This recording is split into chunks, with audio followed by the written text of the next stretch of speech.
Good morning, good afternoon, and good evening. Right? Is that right? That is right, Okay. yes. Welcome back to episode 8 of our Expo on Excellence podcast, a show where we interview excellent people and we expo them, right? Yeah. I think that's the gist. Yeah. I'm here with my guest, Mr. Frankie Costantino, It's a pleasure to be here. typically the host. Yes. But today we're switching roles a little bit because I figured it'd be a nice thing for us to interview the host because we never get to talk about him. He was always talking to the guest. Yeah. Right? I never talk about me.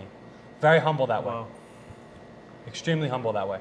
thankfully, we'll turn it around for this one. Yeah. So, obviously, you're my brother, right? Yes, of course. So, I graduated from Monroe College in 2021, and you Yes. started in the fall of 22, right? No, I started in the fall of 21.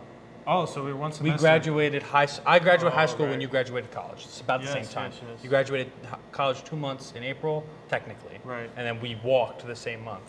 Right. Yes. Well, you didn't walk. For high You didn't school? walk. For college? You didn't walk because of COVID. You didn't walk in 2021.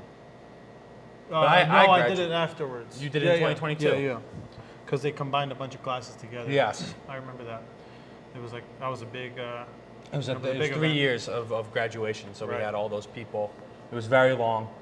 So, I guess we'll get right into the questions because I did. Of course. You have some questions I just prepared.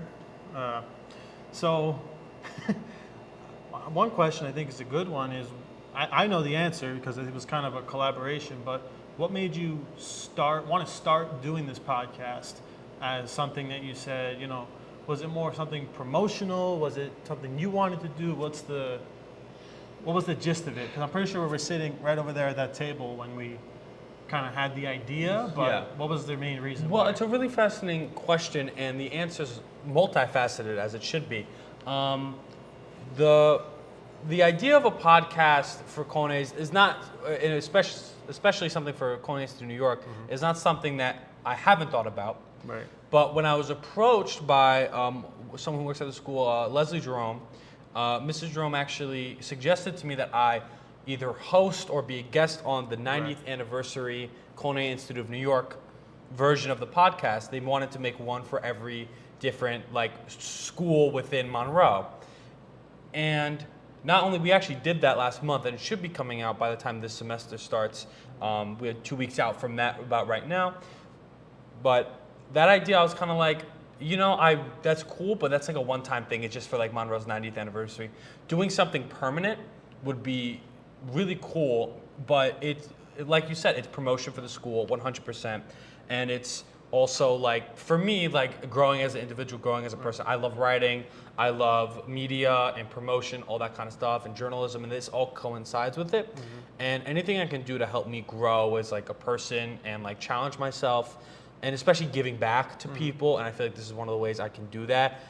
Outreach, raising awareness, and contacting students. That's why I stayed for the CCAP boot camp, right? I want to talk to these new students who are going into their senior year of high school, thinking about what college you want to go to. I'm like, hey, you could have a really good experience here. We might not be as prestigious of a name as something like CIA, but I would argue we're better. And I would argue that it's a better experience coming here for a lot of the students that are in these CCAP programs, and especially a lot of these students coming from New York City and different areas in the country and even internationally.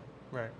So, I guess talking more about that, as far as the media is concerned, I know you had taken over the media for the most part as far as the Instagram and stuff. When I was here, we didn't really have someone doing that. It was kind of once in a while.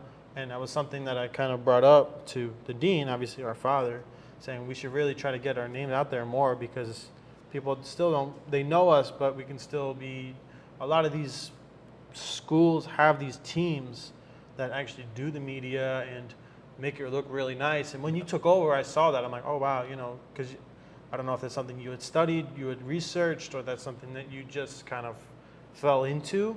I know you had been discussing it with him, but there was an issue with the account, but you fixed it. Yeah. So I guess talking about that, what was was that something that you kind of jumped on when you were given the opportunity, or how did that play out? Well, for me, if I do something in my personal life, in my everyday life, if I do something, I usually want to do it to the best of my ability. Right. So I was approached in the kitchen one day because they were actually and I don't want to be frank, for once, they were actually taking some photos and working on some stuff for, I don't even know what they were working on at the time, maybe like a small article for like the newsletter that comes out through email. Right. But I was approached by Miss Kitterman, who runs the media department, and I was explaining to her, I was like, I actually really like doing media stuff. She's like, hey, we're actually looking for people to like do articles and stuff like that, and like write like highlights, you know, about like each department, and like we're trying to find someone to kind of jumpstart it as like a proof of concept. Like, is that something you'd be interested in doing? I said I would 100% be interested in doing that, and so it started from there.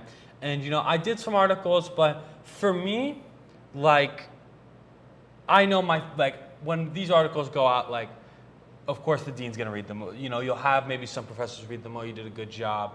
But of course my brother will read them. But honestly, when in reality, I mean, students are getting these newsletters and stuff. They aren't often reading them. And it's not only about promotion of it and like that's a problem as well. But it's about articles are kind of, not a lot of people read them anymore. Not a lot of people just read these things. And if you're outside of the culinary realm in the world, you don't know what you're even looking at, and it's such a foreign concept. Right. So I think for me, I was like, I liked the newsletter, and I took a break from it because of how much I had going on. I'm gonna probably have some articles come out as soon as the semester starts to kind of get some really good backing, especially with these freshmen coming in behind our media. But when that happened, I know we have an Instagram account or had one, and I'm looking at it, I'm like, the photos just like of a dish, and like the bio is very like, it looks like it was made in 2014 and it never changed. Probably was. And it probably was. And that's not anyone's fault in particular. I mean, we had people who were supposed to do it and never worked out. Right. We had Dean doing it and he has no business doing that. We don't... Right. Like you said, these schools have teams of people doing this. Multiple people, outlets pumping stuff out constantly, you know? Yeah. And I've learned from myself, there's a reason for that. Yeah. You know, I sometimes I think a lot of us think, why is there a whole team for like media? Because it works. And I'm like, well, not only because it works, because I mean, I can barely keep up with the Instagram on my own, on top of everything else I have going on. Plus, I'm trying to get the Facebook reactivated. You know, there's talk of a TikTok. We have the YouTube channel where we do the podcast, and there's even more stuff coming down the pike. And I had another idea the other day, you know, and I guess I'll put it out there. I want to try to get these newsletters out in a physical format and try to distribute them throughout the school. Allison Gaddy Hall, Main Hall, and Locust Hall, and even 145, get it to some faculty. And I think if we do the original plan of what Ms. Kitterman had, which was get one person from each department to produce content on a monthly or even like twice a semester basis, right? Like maybe at the beginning of the semester, halfway, at the midpoint, at the end, you know, and then we can combine it all. We can make like a nice, you know, front and back for each newsletter, you know, like thematic, and we can put it out, and we can have these baskets, you know, when you come in for kiosk, there's a basket. Oh, take the new newsletter, it just came out, you know. People might actually, it gets people talking, and that's like, that's a whole foot in the door. I think that's the future of where I want to take this, but circling back a little bit, I mean, for me, I saw what the Instagram was like, and I was like, I knew my dad had the login and stuff, so I was like, this needs to change. It needs to change, and it will change. And if I'm doing this stuff I was given an opportunity, you know, do these newsletters. For me, it was like, now I have a new job. I'm a part of a new team.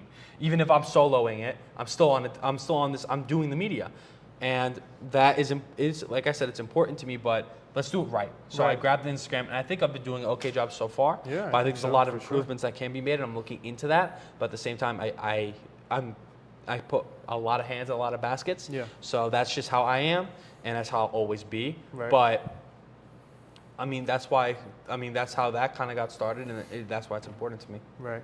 So, yeah, I agree. You said you have your hands on a lot of different things.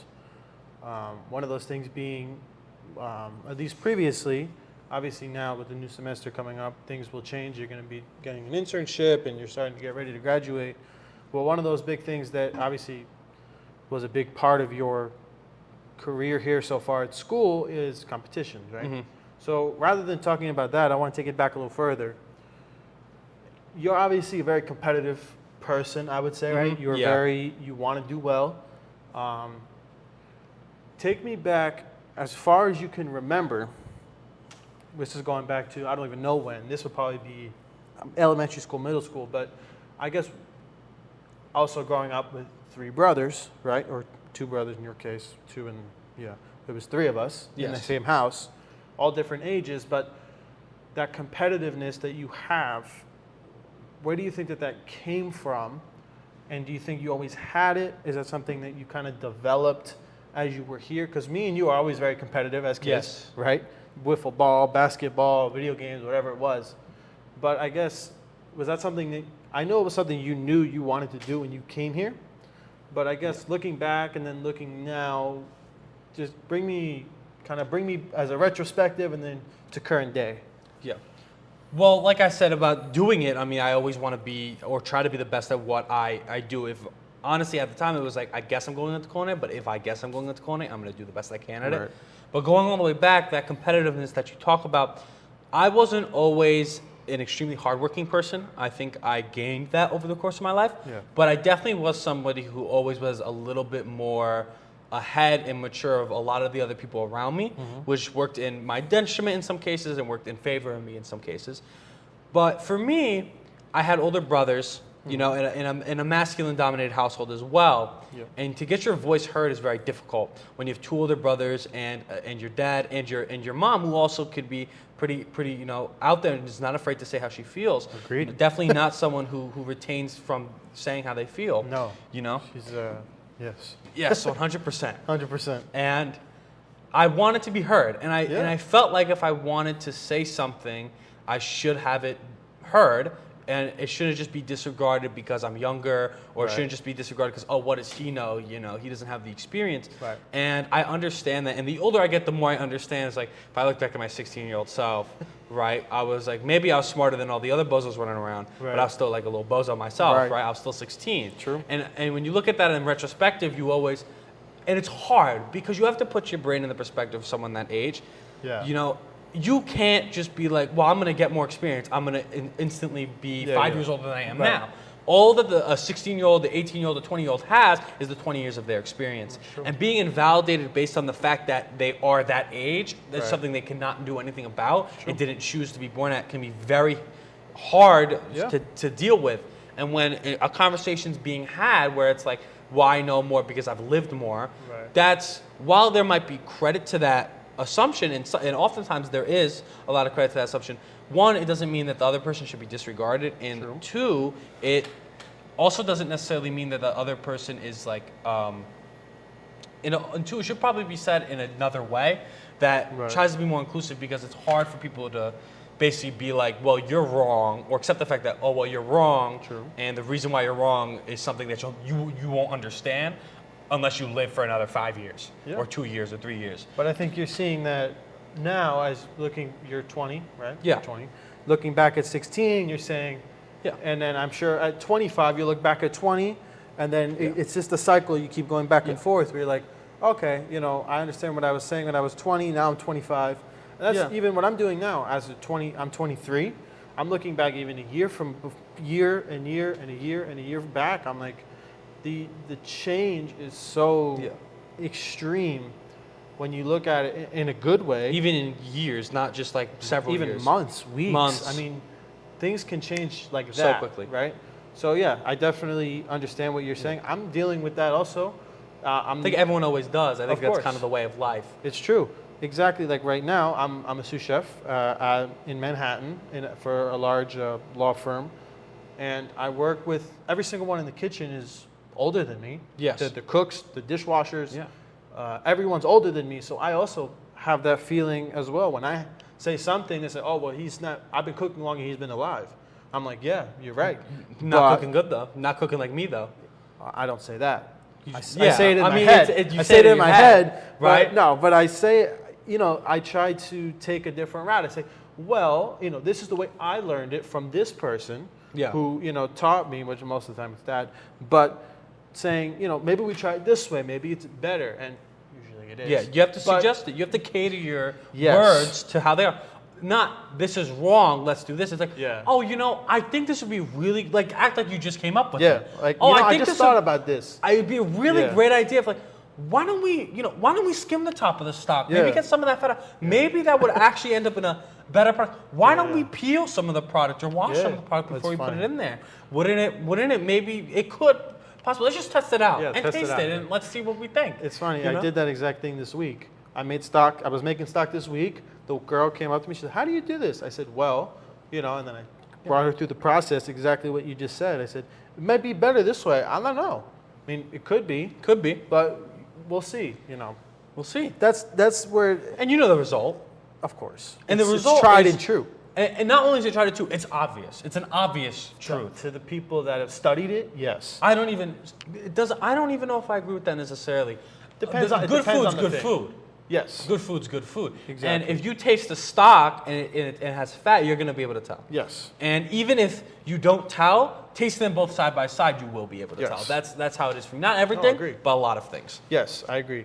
It is, but it can be subjective in some situations where they've been doing it this way their whole life, and they are Hard habits. hard habits. Yeah, I mean, I deal with that every day. I'm sure you do too, where you're Yeah. dealing with people. They're like, "What are you talking Yeah. about? What are you saying?" But that's I think the hardest thing is perspective, right? Because you don't have other people's perspective. It's Of course. impossible. It's you impossible. only have your own. Yes. So you think, okay, I'm right, but this other person's like, no, I'm right, and you're wrong, and you're thinking for the same reason they're right that you're wrong, and it's just that's something that I think about it more often than I used to because of the work I'm in now. Is how do you see it another way, and even with the Or how people, could you at least try? What's Exactly. the best way to do it? and Right? that's something I'm working on. I think it's a lifelong thing to work on. Some people don't, and they're stubborn about it, and that's not I don't think it's going to get you very far, depending on the industry you're in. But in a general life sense, I don't think it'll get you far socially. I think Yeah. it, and that's a very important thing. But to bring this point back around to what we were saying before about that competitiveness, it's you have to take into that perspective, like always be reflecting, right? Yeah. But you also can't use like this is how I experienced it, so this is how it is. Right. There's so many people on the planet. Everyone could have a different experience, Exactly. and they could have. If you think like this is the way this is because I experienced it that way, think to yourself, is it possible that someone else experienced the complete opposite? Right. And if that's the case, then you're at an impasse, and you need to find out the truth of the matter. True. And not just go like straight in for like oh well I viewed it this way. This happened Right. to me, so it's this way. Yeah. That's not necessarily the case. Our vision, our senses are our strongest tool, but they're also our biggest bias. Yeah, That's they're how all I different. kind of view it. Everyone sees things in a different way. I think that's where you have such trouble finding common ground with people, depending on, I'm not saying you in general. Like, Yeah. You just have disagreements on basic things, even if it's in the kitchen or life. It's just very basic fundamentals, right, that you can have disagreements on, right? Yeah. But again, bringing it back to competition, what would you say, looking at it now, you were originally an apprentice on the team, and then you kind of transitioned into the team. But I guess taking it back before that, what was that transition like? I mean, obviously I knew you wanted to be on the team, the junior student team, the 5-member team. Yeah. It was kind of a weird journey. I know you've talked about this a little bit, but I guess taking it in a little bit from your first dish to being on the team and that kind of stuff. So I guess talk to me about that a little bit.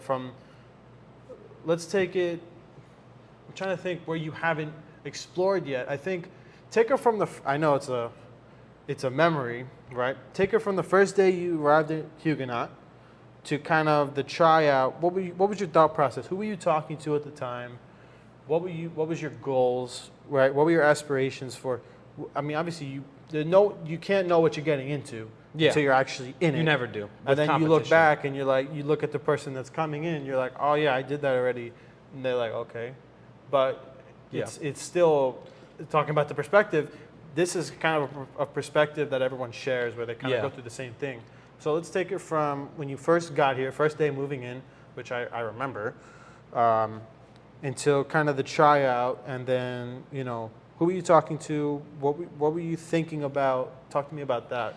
If I'm being honest, I wasn't really talking to that many people. My first semester was definitely different than most people's first semester. I mean, the dean was my father, not only that, assistant vice president of the school. I had lecture with like half of my whole dorm building, which was a small dorm building, but it was post-COVID times. 55, right? Yeah. Probably about 55, yeah, and that was about how many people were taking culinary in general. You know, maybe add on 15, 20 baking students. We were still getting out of COVID at that point. This is still 2020. Even like 2021 even still. More so than you think. Yeah, 2021. That was a year and a half the biggest later. spike that we had. We were still. I mean, that was masks. We were still wearing and all of that. I remember. So, coming into school, I wasn't talking to that many people. I just had obviously known because of my dad, like about the competition. I know because of you. I had heard stories from him. I had seen the Gabby Grande series, so I knew a little bit about what was going on.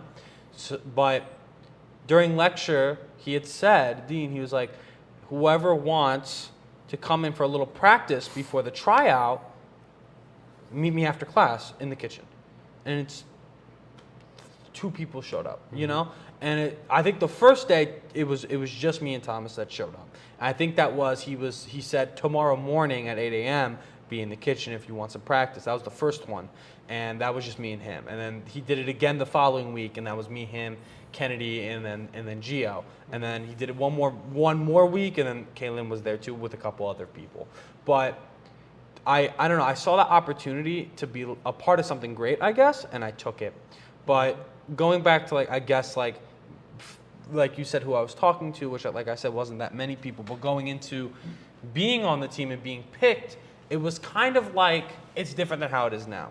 And I'm not saying this to be like, oh, I'm this good. It's just the reality was no one wanted it. The reality was that no one was clamoring to be on this team. Yeah. I mean, we had a time where we had thought we lost one member, and they weren't doing it anymore. And we could not find a 5th member. We could not find a single person that was willing, not even just skill-wise, probably a single person that would be willing to just commit to being on the team. It was, like we said, coming out of COVID, the team before us, which we were apprentices, right? And usually our apprentices work as there are 5 apprentices and then 5 core members, and every core member gets assigned an apprentice to work with. We didn't have that. We were apprentices to ourselves. We were apprentices to Dean because the team before us kind of just fell apart, and they didn't really exist much after that. There was one person that pretty much stuck around, but you know they went to nationals, you know, and they were the first freshmen to go to nationals for our school, basically. Not full freshman team, almost. Almost. No, there was they one were the exception. first freshmen, I believe, to actually go to compete at a national. Yeah, I think so. Yeah, but weren't 4 out all of 5 freshmen, freshmen. Yes, 4 out of 5. But they didn't return. One of the freshmen stuck around, but again, like I said, they already went to nationals. They weren't going to do it again, and I guess it was surreal. It really was because I didn't. But at the same time, like I don't usually experience things until or realize that things happen until much later, if ever. So for me, I didn't know what I was getting into. None of us did, and we weren't even going to practice until practice for the nationals and at like. We started in April, late April, or maybe May. So we had 2 individual competitions we did before we even started practicing for nationals. But the expectations were clear very early on. It was, you guys are going to practice more than everybody. You guys are going to practice this. You guys are going to come after classes and practice. You guys are going to have to prep. You guys are going to have to run things. You guys are going to have to make sure all the other students who are your age are doing everything they're supposed to be doing, making sure the kitchen's clean. Our expectation was we were the first to show up and the last to leave. And that was something I think a couple of my team members had a hard time understanding early on. It was like, oh, we're done prepping, we're going to go. For me, and especially like 1 or 2 other of my teammates, it was like, we're staying till the end. It's no question. We have to make sure this kitchen's clean, and I will sweep and mop until the whole kitchen's clean. Because at the end of the day, the core team's responsibility is that kitchen in general. I mean, we're right below, the captain's right below Dean, and right below them is basically the rest of the team and the faculty. We're supposed to be leaders. We're supposed to be the students to look to be like, they're doing it right. How can I learn from these students? You know, how can I grow with these people? Whether they're your age, younger than you, or older than you, it doesn't really matter. It's about going and becoming the best person you can be, the best chef you can be. Right. And we were the people who stepped up and be like, we want that to be us. Yeah. And we sure as how, you know, experience what it's like to get to the next level in such a short amount of time. Yeah. I mean, how many months later? 8 months later, we're at a national convention from move-in day.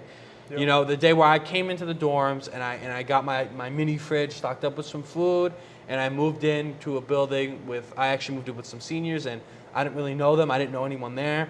You know, nervous, shy, very, introverted person.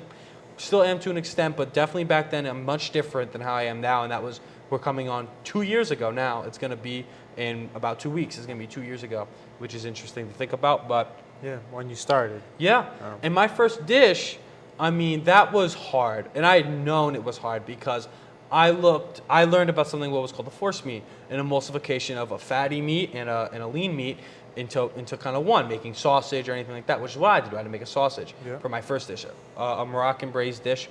And I noticed a lot of other people around me, except for one of my teammates, wasn't doing that. They weren't doing something like a force meat.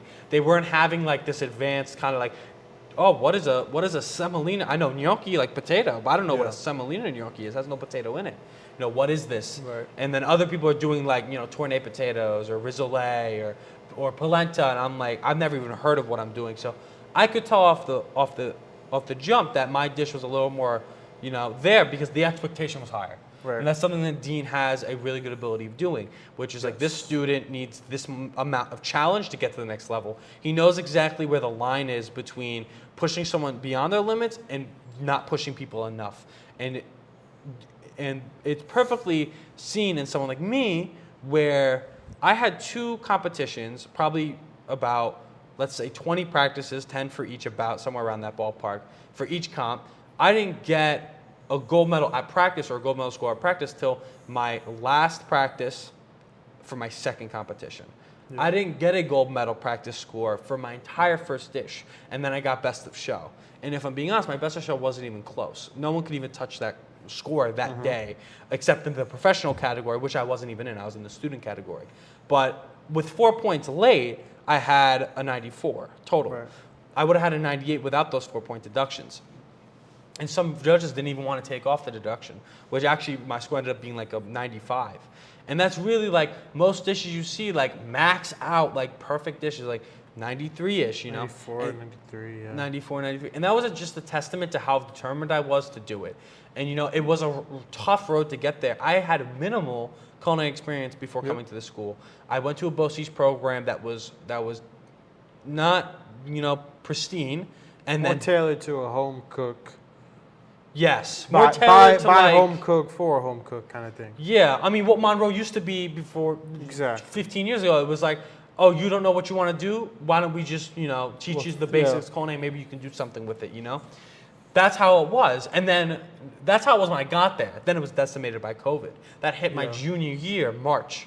So senior year was completely, and the teachers tried with the students who wanted to actually learn, like me. I was always like, whether I was in the culinary or not, if I was there, I was going to learn something. I don't like sitting around doing nothing. That's a big thing with me. Yep. I am very antsy. I'm very restless. I can't sit around and do nothing. I'm movement oriented. I feel like I need to be getting up and getting physical in order to feel like I'm getting stuff done. Right. I have this like work mode about me, and that's definitely not when I'm sitting down doing nothing. Right. When I write or type, I guess I should say, and that's something I love doing. But even then, it's like, I have a hard time actually sitting down and getting started, but once I do, I bang it out, and then I'm all antsy, and I'm already ready to go for something else, Mm-hmm. That's just how I am, that's how I'm wired, so. Right. But yeah, that first dish, like I said, was really difficult and was more advanced, and I barely reached, I don't want to say I barely reached the finish line, because I really made it, I guess, a name for myself, and it was a really good competition for me.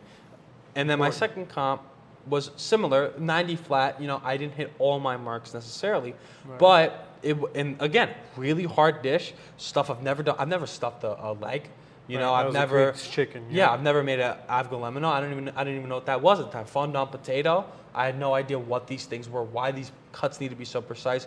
I didn't know how to stuff a baby bell pepper and then make a bechamel. I didn't even know what a moussaka was. Greek moussaka. I had no idea what it was. And then these concepts of like, oh, how could you make a Greek moussaka, but instead of a velouté, you do a bechamel? I'm like, oh, okay, that's interesting, right? Mm-hmm. So, but an interesting thing about my first competition is one of my teammates came up to me after my first competition. He was like, hey, do you hear what people are saying? And I'm like, no, I don't hear what people are saying. Keep in mind, this is the end of my first semester, 3 months in. you don't know people after 3 months. You don't. Whether people feel like they do or they don't, you don't know somebody after knowing them for 3 months. You don't really know them. True. So they were like, oh, people are saying you just got the gold medal because you're his son. And that, I didn't, and this is weird for me because usually I do care what others think, but I just didn't care because I just knew there was nothing that could convince me that that was a true fact. True. There's nothing, there's no, not only no evidence, I knew that I would have bet anything on it that that was not true. The multiple reasons for that. I mean, one, it was your first professional at that competition. You had scored a bronze medal on the same day in your first competition. So that doesn't really make any sense if that was the case. Exactly. And second of all to that, I saw my plate.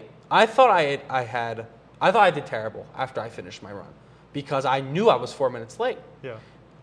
And when you hear that, you're like, that's 4 points off my total score. If I'm lucky, it's a silver.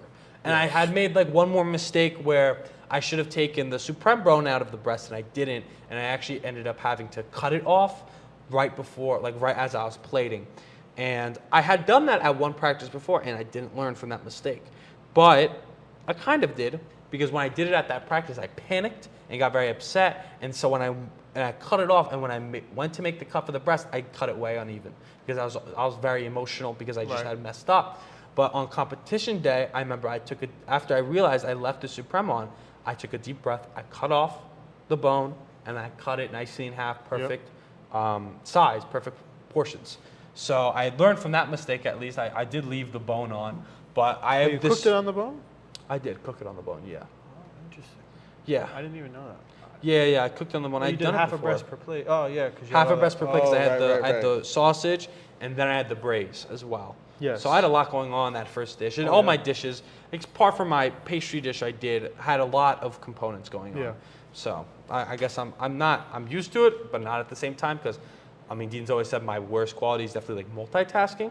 I can be kind of like absent-minded. I don't know why that is, but like sometimes I'll just like, if I have to remember 10 things, I'll remember 9 or like 8, Right, you know? right. And there's 1 or 2 things I'm like, even if I know in my head, like oh, why didn't I do that? It's just like, I just that absentness. Right. And it's something, I don't know if I can fix it, but I'd like to.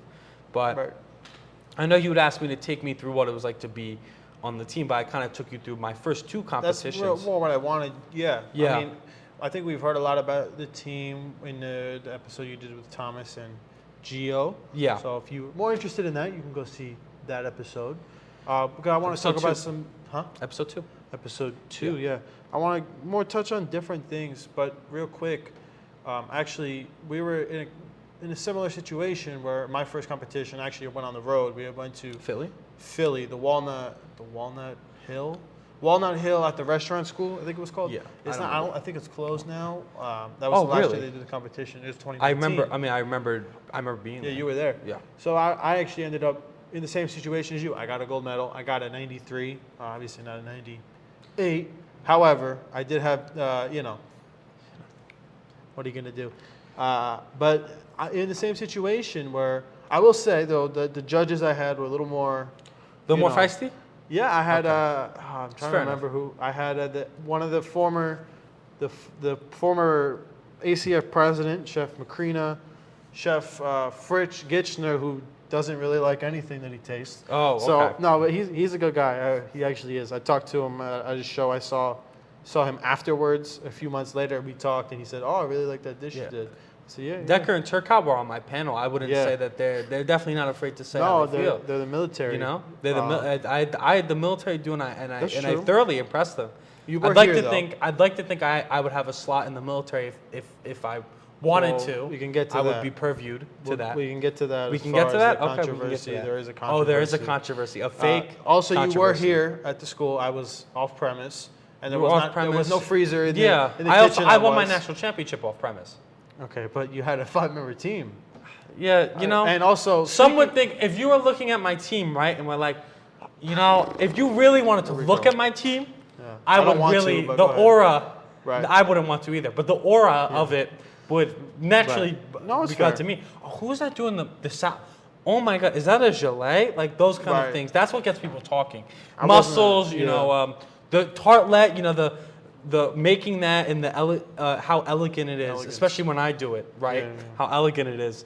That's what makes it, and it attracts most of the attention of Right. of the judges. I mean, I have The a famous camera, yeah, moment. so I have the a famous wink. moment. I was, and the confidence was pretty much oozing, right? Right. Of I could see it. of Why don't you winked at- demonstrate to the camera exactly how it went? Yeah, go ahead. So was I making my tart? I don't even I remember. think this clip is somewhere. Where is this clip? I have it. I have the clip. Maybe we'll insert the clip here if I have the if I clip. remember. Yeah, right. Yeah. But I do have a clip of me in national. So they recorded that.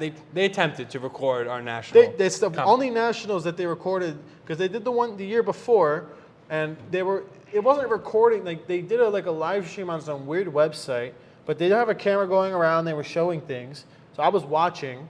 You were in Vegas. I think you were going early, so you must have been going at 6. So 6 our time, 6 your time, 7, 8. What time did your window open? My window in Vegas? Yeah. 7. Yeah, so it would have been 10 o'clock over here, right? Yeah. So that's I all remember right. I do remember watching because at that point I was working nights, not morning. So I was Yeah. watching. I remember seeing everything going on, and I was kind of texting Dad at the same time. He was panicking about this and this. He said, "What are they doing?" I said, "They're doing I good." wasn't where he was panicking. Well, about the stuff before that, but we already spoke about that. We don't have to talk about yes. the frozen chicken and frozen flatfish. Gio, Not my fault.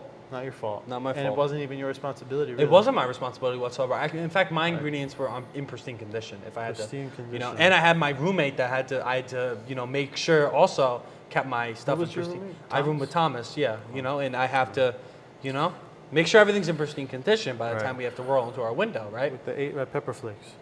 You have to make sure there's 8 red pepper flakes for Only the red ones. for the tomato farci, Yeah. and only the red ones, no Yeah. seeds as well.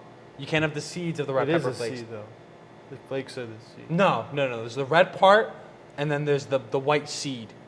If you look at it, go to Soprecitos over here, right? Soprecitos. Go to Sorelli's over here. I think Get we have the- some in the kitchen also. We probably have some in the kitchen The if it's open. pepperoncini? Go get the peppuccino, and then Pepperoncini.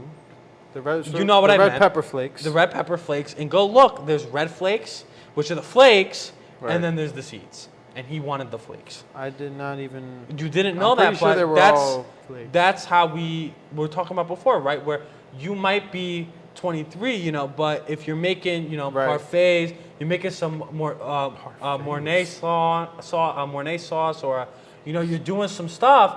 You might not know about the red pepper flakes, right? Parfaits. I don't know what you make. Oh, not parfaits. Oh, no. sorry. And you wouldn't make red pepper flakes. Oh, you're saying it as a. I don't use red pepper flakes because I only. I'm saying you might not have encountered that Right. Yeah. Okay. within, if you didn't know about the seeds and I live in New York City. I'm aware. so- Well, The pizza, you live in the Bronx, It's. If It you're is from New the York Bronx, City. if It's you're not from the Bronx, Queens. if you live in the Bronx, you live in the Bronx. You don't say you live in New York City. If you say you Well- if you live in Manhattan, you say you live in New York City, unless you say you live in this neighborhood, right? I guess. I mean, I live in the Bronx, New York City. It is a 5. Yeah, one it's of a the five boroughs. borough, right? But if you're from Right. Staten Island, you're not gonna be like, oh, I live in the city. No, you wouldn't. And if you're in Queens, I hope you wouldn't say that. But Yeah. regardless, so we were talking about something. I don't even know. I think we were talking about something. Oh, the Nationals. You were going to do the demonstration Yes, of course. because they were going around with the camera like this, yeah, right? one And then- person for like 10 teams going around with the camera, not really knowing what they were recording. They recorded you a lot. I have to say. I didn't Like I even- said, couldn't it was a even very watch you're, the other. you're attracted to Right. the very the good looking, in the work and the The flow, Everything. just the general, The general. in the general sense. They so were- I was working. I didn't there even was know an what attraction. I don't know what I was working. Whatever I was working on, I was nailing it. It was right? the tart. Whatever I was probably the tart I because think that was I like have the 40 clip. minutes of my hour long window was working on a tart. But side note, I did the individual competition, the hour long. I did the tart, a baked world Yeah, but tart. it was a different method. Different method. It actually was the same No, it's a exact. different method. Same- I think you gotta. Oh, I'm sorry. You had the gotta 6 go back plates. and refresh on the method. I think it was a different method. So and you, if you I'm cut the recalling- circle and you did the strip, right? You could Yeah. explain and I had it to that make way. and I had to make the filling, and the raspberry filling, and I had to bake it, and I had to make the almond topping. How many did you have to make? But How I was many by, did you I have was to by make? myself. How many did you have to make? Did you have to make the filling? I had to. The blanquette? It wasn't a blanquette. I had to was it? worry about it. Well, You know, I had to be very concerned with it. if I you know? recall, the critique on the tart was that it was slightly. It was not my fault. That was not my fault. Well, Thomas started with, or it was going to keep cooking. let's not put all the blame on Thomas, right? I'm okay with doing love that. Love to death, Kennedy, my team captain, was a great team captain, although she'll never watch this podcast, and if she does, I will be shocked. But she had thought they were cooked. They weren't. If anyone looked at them who knew what they were doing, no offense, they would have known because you turn it over and you see, oh, that's flour, right? So it's undercooked.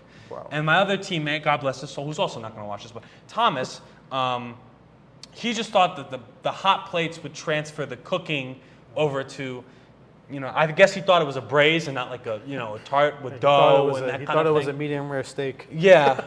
And it's, oh, brother. It's, I don't even know. And that's a shame, actually, because, it was nice. It was a really nice tart. I was really proud of the tart. I had done it the fastest I've ever done it, and we had some mistakes. I'm not going to be like, oh, this person messed up this person messed up that. It's a team. It's a team, of course.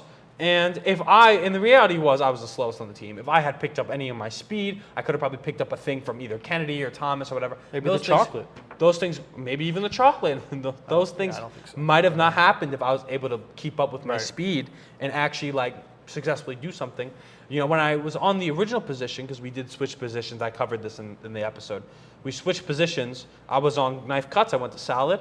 When Thomas presumed me on knife cuts, the speed of which the knife cuts got done was exponentially faster, probably double the speed that I was doing them, and twice the mess, but double the speed of how I was doing it. Naturally, of course. And and once we got all of that together, we had a really cohesive team. And the problem was with the original lineup is we had the 3 guys on the hot line and 2 girls on the cold line. I think that was just dynamically, I think that caused issues. Mm-hmm. I think switching me onto cold side and then having Kennedy come from pastry to the stove and Kaylin go to pastry from salad, I think those were the best moves, obviously, because we won the national championship with that lineup, right? And I know the new team this year, they won by 10 points, and that's amazing for them, and they did that, but here's how I honestly feel.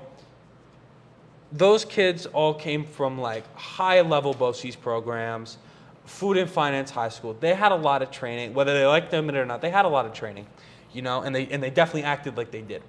But us coming in, we came from COVID-ridden programs, if any programs.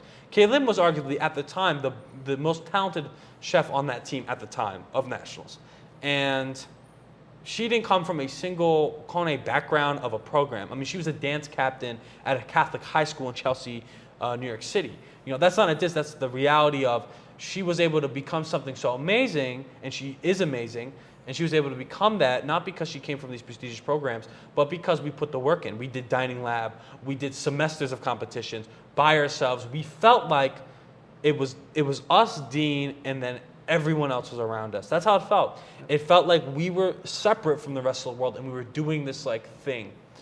I don't even remember what this was from, but someone had once said at some point that there's a special moment going on at all times somewhere in the world, and you never know where it is. And it felt like that was happening when I was on that team. It felt like that was happening there. That's how it felt to me.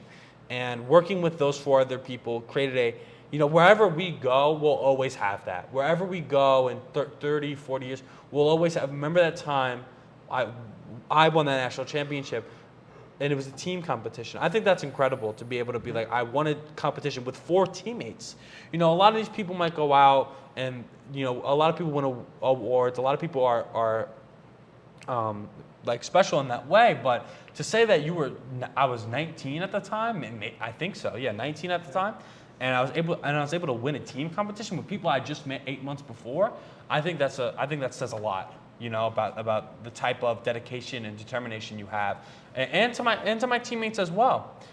And I think that separates a lot of things. I don't think we were necessarily, honestly, that talented when we came in. I think sometimes it's something, especially in culinary, it's something honestly that you just have or you don't, and that sounds harsh. But the reality is, it doesn't matter, because whether you have it or you don't, if you have to just care. If you care, you have that determination. If you want it bad enough, whether you have it or you don't, you will get it. Because I've seen so many students who don't have it who are able to get it. I've seen so many students who have a natural talent to them who drop off the face completely, mostly because of the detriment of already having the talent. Because they know it, they've always been told that they have it, and now they think that they can slack by and not do as much or not challenge themselves constantly. And before you know it, these other people excelled way past them.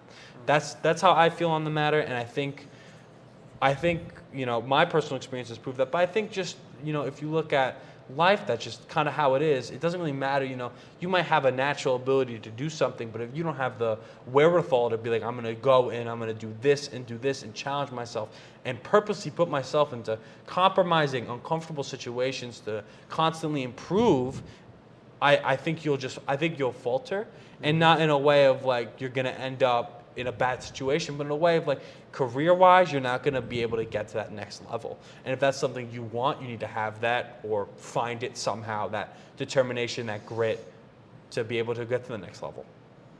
And I think my team had that, especially at the time. I think they all had that, and we got to the national championship because of that. But for me, I don't stop.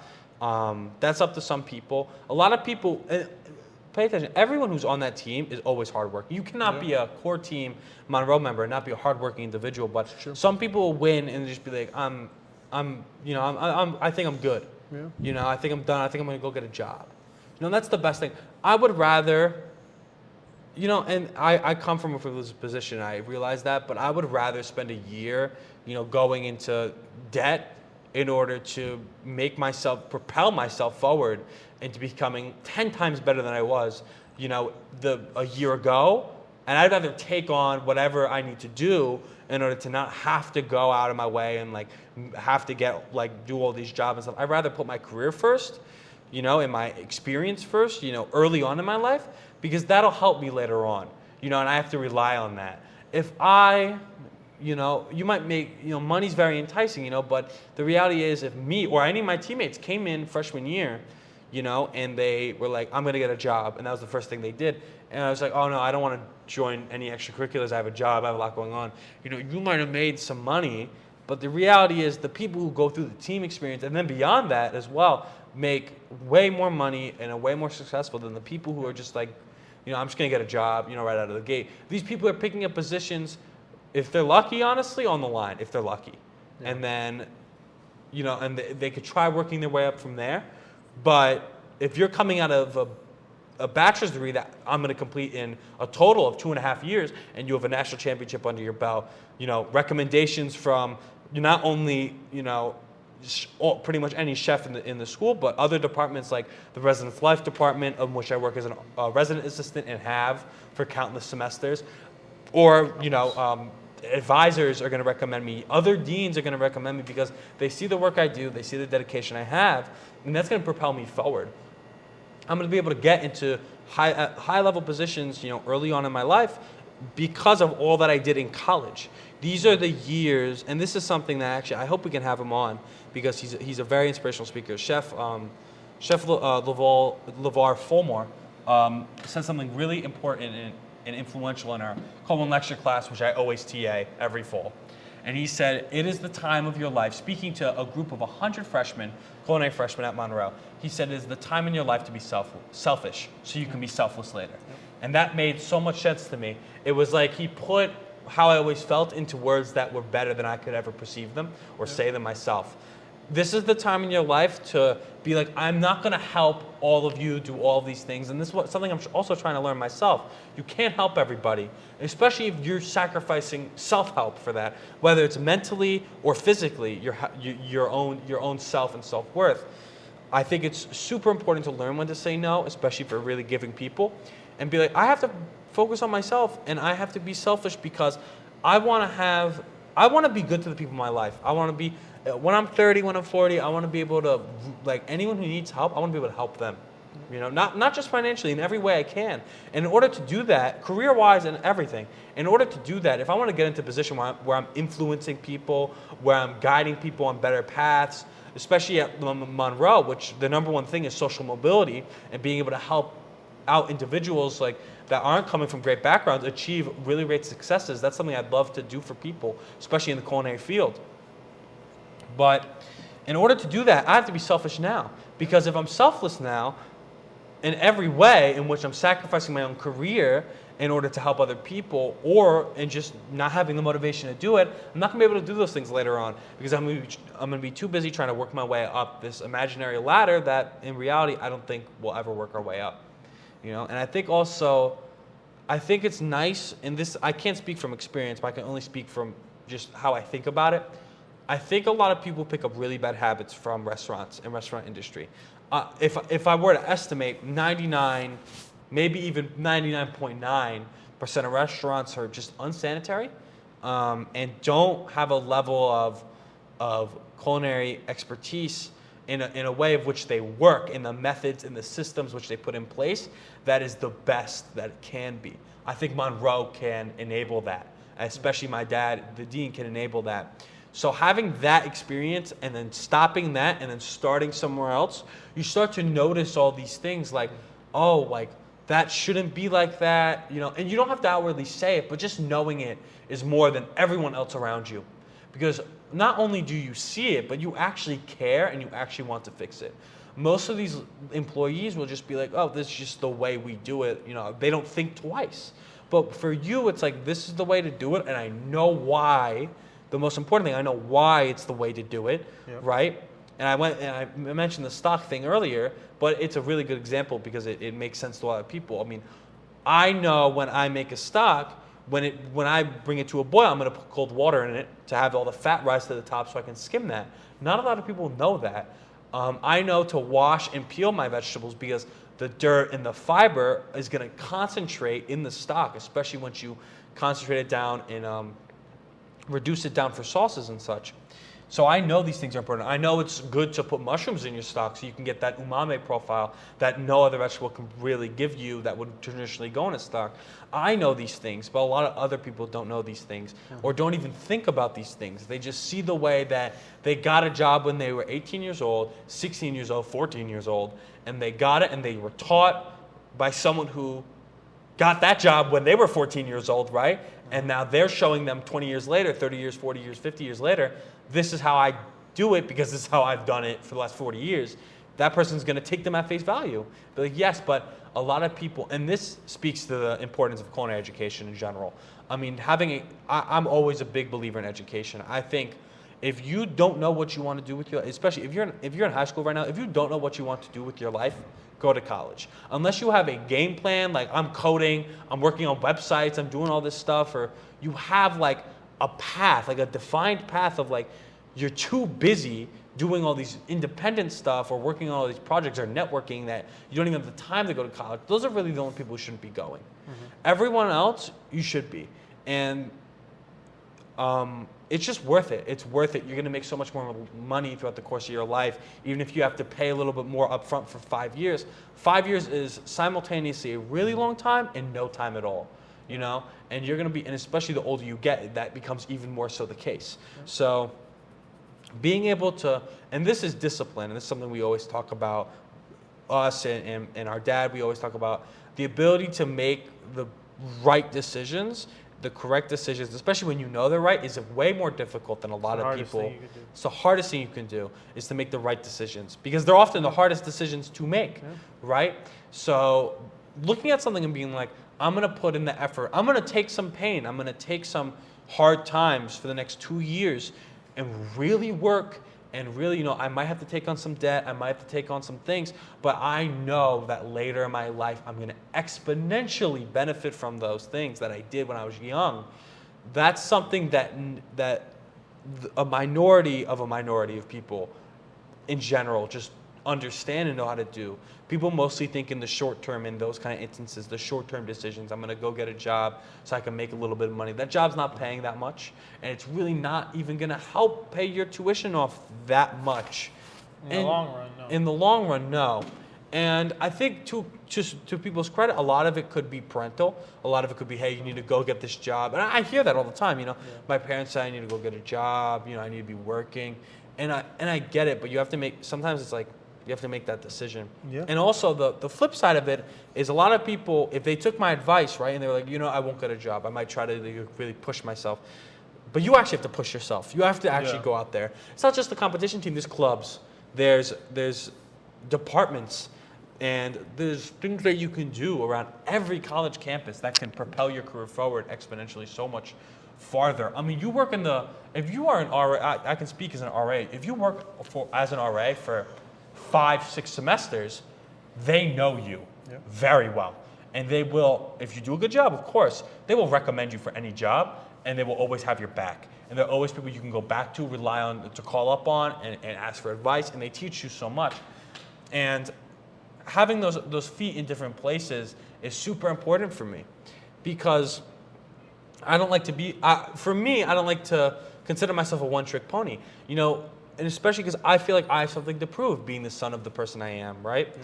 I have to, I'm in the kitchen, and I've proven myself in the kitchen. I think I have. I have a couple gold medals, a couple best of shows under my belt, and not a lot of people can say that. Not a lot of people can say that as students, especially, gold medals, yes, maybe some can, especially my teammates, but how many of them can say they have 3 separate individual best of shows? Right. I don't think a lot of people can say that, and I've only competed 5 or 6 times. Mm-hmm. So, but not only that, like I said, I have residence life. I have the media, right? I'm going out for my internship, making connections there, which I'm going to start in a couple weeks. And I also work in the kiosk very heavily. I TA classes. I talk to people. I network. I'm in the honors program. I did an honors conference last year in which I gave a 15-minute speech about something completely unrelated to culinary. It's actually related to how we communicate and the difference between like texting and online and virtual communication, and then real life face-to-face communication and face-to-face talk. I did a whole presentation on that. That's why I put eggs in a lot of different baskets, because I just think it's for personal growth, it's important, but also because at the end of the day, it's what I love to do. I don't love just to, be in the kitchen. I also love doing all these things, but the reality is I love connecting with people. I love helping people. And I also honestly, I love a challenge. And that's a really integral part of who I am. I think, well said. I don't think that there's anything much more to say. I think that there will be more to say eventually, after you've graduated, and even before that, after maybe it's closing your last semester, which it's going to be in March already, April. You're going to be finishing up here. We're going to be, me and you. It will be since 2018, pretty much. We've been here as a steady. Coming in all the time. Every single week I'm here. Every week since 2018, I've been here, and I'll continue to come here. Yeah, and you graduated 2 years ago now. Yeah, but I think that was well said. Do you have anything else you want to say? Anything you want to say to anyone, or before you? This is your episode. Am I supposed to say something to somebody? I don't know. It's up to you. If you want to say something to any grievances. Air any grievances? A lot of grievances. We could do that in private. Yeah, that's a different podcast. But I guess, first and foremost, I have to, without our father, I mean, none of this would ever be possible. He's the biggest mentor that anyone could ever ask for. He cares about his students more than any teacher I think I've ever had, and that's saying a lot because I've had some amazing teachers. Everything is what you make of it. Every single experience that you have is what you make of it.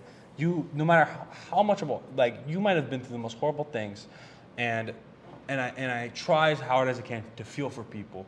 But at the end of the day, all you can do is take your experiences and try to make it the best going forward. That's all you can do, because you can't change the past, but you can change and you can course correct for your future. So take these lessons that you learn in these past experiences and don't dwell on them. That's not to say that there isn't a healing process, but you have to just look at everything as it is right now and think about where you want to be and think about what do you need to do to get there eventually. If you want to be, a famous author, how are you going to do that? What are the steps from your life now to that end point, and what you need to do, and how are you going to do that? And you have to have the discipline to be like, this is how I'm going to do it, and I'm going to start tomorrow, And it could be right. It could be you want to be a teacher. You know, you want to teach on at a college level. You want to be a history professor. You could want to be anything. But think about your end goal of your career and what you want to achieve, and what are the steps to take, and then take it day by day. But have it in the back of your mind. You don't always need to be thinking about constantly, no matter how much people say it, you know, it's just not reality. You're never thinking about everything constantly, right? You don't have to think about, oh, this is my next step, this is my next step. But at the end of the day, like, what do I want? I want to be someone who helps as many people as they can, is influential, and can be there for, you know, especially younger people, you know, maybe that high school, college, you know, kind of demographic. And you know, not even, it can be in the culinary field. I don't exactly know yet what I want exactly, but I do know that I want a good job in my future, and I want to be helping people, and I do know that I love doing what I'm doing right now, you know, especially with media outreach, especially when I guess I can't put in, it's hard for me to put into words in that perspective, but when I'm face to face with a student that's a freshman or that's a boot camper, and they don't know where to go, or they don't know what they're doing, and they don't exactly know their path, for someone like me to be able to be like, hey, here it is. You know, this is what it is. And to see that change, or if I'm TAing a Code 1 lab class, and I demo knife cuts, and then, you know, 2 weeks later, I look at a student, and I notice that they've improved from 2 weeks ago, and I know that that was because of me, because there's no other way it could have been. I think those are the most powerful things that I can ever feel, the most satisfied I can ever feel, more so than even winning a competition or a national championship. Being able to make a dramatic or even non-dramatic impact on someone's life, to maybe be like the person or a singular reason for why someone went on a better path, is the most important thing to me. And I want to do that in the future. And I see a path for me right now through Monroe, through my internship, that's going to get me to that place. And I know that that's my end goal, and I know my path in order to reach that. And I think if there's one thing you can take away from this, speaking to everybody who's watching right now, it doesn't matter how old you are, who you are, where you are, this is something you can always follow, because the road doesn't end until it does. And if you're watching it right now, your road keeps on going, right? So look at what you want to do. Where do you want to be? And look at how you get there. And that's all I can say, because that's what I've always done, you know? And we have to course correct every time there's a hurdle.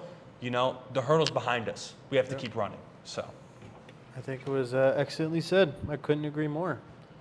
I don't have anything else to ask you. I think you said everything that I was intending to ask you anyway. Okay. So you want to take us out? Yeah, I don't. Unless you don't know how? Yeah. What do you usually say? Thank you all for joining us for the Expo and Excellence Podcast, Episode 8. I've been your guest, Frank J. Costantino Jr. And I'm your host, Jake T. Costantino. The T's unnecessary. Yeah, but you said the J. I don't know. I go by J. I don't but use the T. I have the. It's different. Also, you did the certification. Jake T. Costantino, parentheses, CCC. There's no parentheses. Thank you. There's no parentheses, though. And his brother, the host, but currently guest, Frank J. Costantino Jr., CC. It's a lot. It's a lot? That's a lot? Anyway. Okay, that's too much. Well, thank you all for joining us, and I hope you join us next week, where I think I'll be interviewing him. Yeah, sounds good. Sounds like fun. I hope it is.